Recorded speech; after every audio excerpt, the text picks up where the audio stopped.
राम हनुमान भेंट। कमल उत्पल तथा मत्स्यों से परिपूर्ण पंपा सरोवर के पास पहुंचने पर वहां के रमणीय दृश्यों को देखकर राम को फिर सीता का स्मरण हो आया और वे पुनः विलाप करने लगे। उन्होंने लक्ष्मण से कहा, हे सौमित्र, इस पंपा सरोवर का जल वैदुर्य मणि के समान स्वच्छ एवं श्याम है। इसमें खिले हुए कमल, पुष्प और क्रीड़ा करते हुए जल पक्षी कैसे सुशोभित हो रहे हैं। चैत्र माह ने वृक्षों को पल्लवित कर फूलों और फलों से समृद्ध कर दिया है। चारों ओर मनोहर सुगंध बिखर रही है। यदि आज सीता भी अपने साथ होती तो इस दृश्य को देखकर उसका हृदय कितना प्रफुल्लित होता। ऐसा प्रतीत होता है कि वसंत रूपी अग्नि मुझे जलाकर भस्म कर देगी।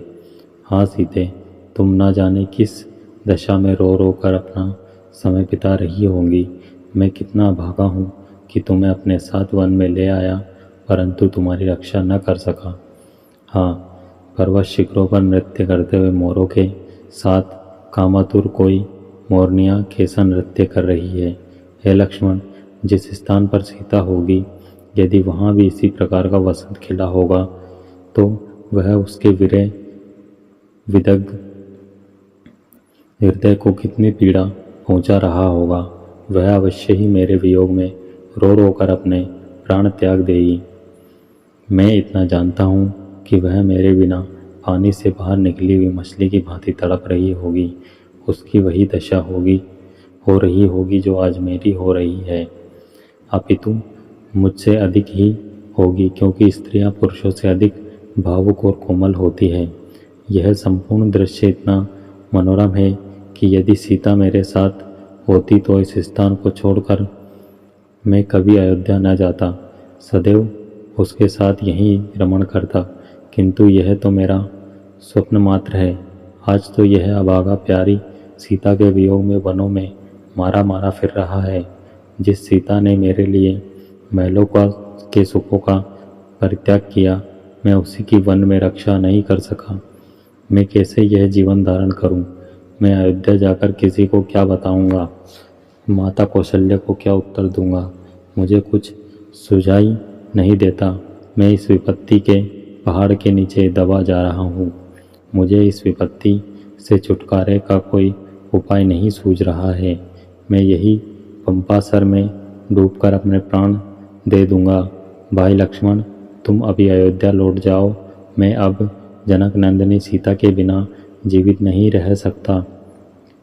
बड़े भाई की यह दशा देखकर लक्ष्मण बोले, हे पुरुषोत्तम राम, आप शोक ना करें। हे तात रघुनंदन, यदि आप रावण पाताल में या उससे भी अधिक दूर चला जाए तो भी वह अब किसी भी तरह से जीवित नहीं रह सकता। आप पहले उस पापी राक्षस का पता लगाइए, फिर वह सीता को वापस करेगा या अपने प्राणों से हाथ धो बैठेगा। आप तो अत्यंत धैर्यवान पुरुष हैं। आपको ऐसी विपत्ति में सदैव धैर्य रखना चाहिए। हम लोग अपने धैर्य, उत्साह और पुरुषार्थ के बल पर ही रावण को परास्त करके सीता को मुक्त करा सकेंगे। आप धैर्य धारण करें। लक्ष्मण के इस प्रकार से समझाने पर अत्यंत संतप्त राम ने शोक और मोह का परित्याग करके धैर्य धारण किया। वे पंपा सरोवर को लांघकर आगे बढ़े। चलते चलते जब वे ऋषम्युक पर्वत के निकट पहुँचे तो अपने साथियों के साथ उस पर्वत पर विचरण करने वाले बलवान वानरराज सुग्रीव ने इन दोनों तेजस्वी युवकों को देखा। इन्हें देखकर सुग्रीव के मन में शंका हुई और उन्होंने अपने मंत्रियों से कहा, निश्चय ही बाली ने इन दोनों धनुर्धारी वीरों को छल वेश में भेजा है। भयभीत होकर सुग्रीव अपने मंत्रियों के साथ श्रमयुक्त पर्वत के शिखर चले गए। सुग्रीव को इस प्रकार चिंतित देखकर वाक्पुट हनुमान बोले, मैं वानराधिपते बाली को शापवश यहाँ आ नहीं सकता। आप सहसा ऐसे चिंतित क्यों हो रहे हो? हनुमान के प्रश्न को सुनकर सुग्रीव बोले, मुझे ऐसा प्रतीत होता है कि ये दोनों पुरुष बाली के भेजे हुए गुप्तचर हैं और तपस्वियों का भेष धारण करके हमारी खोज में आए हैं। हमें इनकी ओर से निश्चित नहीं होना चाहिए। हनुमान, तुम वेश बदलकर इनके पास जाओ और इनका संपूर्ण भेद ज्ञात करो। यदि मेरा संदेह ठीक है तो शीघ्र इस विषय में कुछ करना। सुग्रीव का निर्देश पाकर हनुमान भिक्षु का भेष धारण कर राम लक्ष्मण के पास पहुँचे। उन दोनों को प्रणाम करके वे अत्यंत विनीत एवं मृदु वाणी में बोले, हे वीरों, आप दोनों सत्य पराक्रमी एवं देवताओं के समान प्रभावशाली जान पड़ते हैं। आप लोग इस वन प्रदेश में किस लिए आए हैं? आपके अंगों की कांति सुवर्ण के समान प्रकाशित हो रही है। आपकी विशाल भुजाओं और वीर वेश को देखकर ऐसा प्रतीत होता है कि आप इंद्र को भी परास्त करने की क्षमता रखते हैं, परंतु फिर भी आपका मुखमंडल कुंभलाया हुआ है और आप ठंडी सांसें भर रहे हैं। इसका क्या कारण है? कृपया आप अपना परिचय दीजिए। आप इस प्रकार मौन क्यों हैं? यहाँ पर्वत पर वानर श्रेष्ठ सुग्रीव रहते हैं। उनके भाई बाली ने उन्हें घर से निकाल दिया है। वानर शिरोमणि सुग्रीव आप दोनों से मित्रता करना चाहते हैं। उनकी आज्ञा से मैं आपका परिचय प्राप्त करने के लिए यहाँ आया हूँ। मैं वायु देवता का पुत्र हूँ और मेरा नाम हनुमान है। मैं भी वानर जाति का हूँ। अब आप कृपया अपना परिचय दीजिए। मैं सुग्रीव का मंत्री हूँ और इच्छानुकूल वेश बदलने की क्षमता रखता हूँ। मैंने आपको सब कुछ बता दिया है।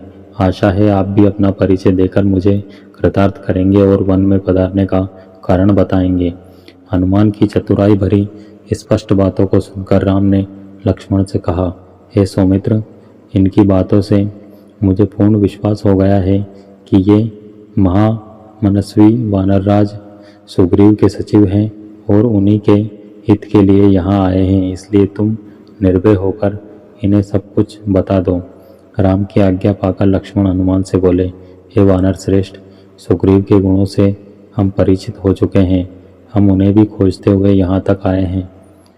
आप सुग्रीव के कथनानुसार जब मैत्री की बात चला रहे हैं वह हमें स्वीकार है। हम अयोध्यापति महाराज दशरथ के पुत्र हैं। ये श्री रामचंद्र जी उनके ज्येष्ठ पुत्र हैं और मैं इनका छोटा भाई लक्ष्मण हूँ। 14 वर्ष का वनवास पाकर ये वन में रहने के लिए अपनी धर्मपत्नी सीता और मेरे साथ आए थे। रावण ने सीता जी का हरण कर लिया है। इसी विचार से संभवतः वे हमारी सहायता कर सकें। हम लोग महाराज सुग्रीव के पास आए हैं। हे वानरराज, जिस चक्रवर्ती सम्राट दशरथ के चरणों में संपूर्ण भूमंडल के राजा महाराजा सिर झुकाते थे और उनके शरणागत होते थे, उन्हीं महाराज के ज्येष्ठ पुत्र आज समय के फेर से सुग्रीव की शरण में आए हैं ताकि महाराज सुग्रीव अपने दल बल सहित इनकी सहायता करें। इतना कहते हुए लक्ष्मण का कंठ अवरुद्ध हो गया। लक्ष्मण के वचन सुनकर हनुमान बोले, हे लक्ष्मण, आप लोगों के आगमन से आज हमारा देश पवित्र हुआ है। हम लोग आपके दर्शनों से कृतार्थ हुए हैं। जिस प्रकार आप लोग विपत्ति में हैं, उसी प्रकार सुग्रीव पर भी विपत्ति की घटाएं छाई हुई है। बाली ने उनकी पत्नी का हरण कर लिया है तथा उन्हें राज्य से निकाल दिया है। इसलिए वे इस पर्वत पर निर्जन स्थान में निवास करते हैं। फिर भी मैं आपको विश्वास दिलाता हूँ कि वे सब प्रकार से आपकी सहायता करेंगे। इतना कहकर हनुमान बड़े आदर से रामचंद्र और लक्ष्मण को सुग्रीव के पास ले गए। तो दोस्तों, ये वीडियो थी संपूर्ण रामायण के किष्किंधा कांड भाग 1 राम हनुमान भेंट। तो ये वीडियो आपको कैसी लगी हमें कमेंट करके ज़रूर बताएं, और वीडियो अच्छी लगी हो तो वीडियो को लाइक, शेयर और ऐसी और वीडियोस के लिए बने रहें हमारे यूट्यूब चैनल के साथ। वीडियो में अंत तक बने रहने के लिए आप सबका धन्यवाद। जय श्री राम।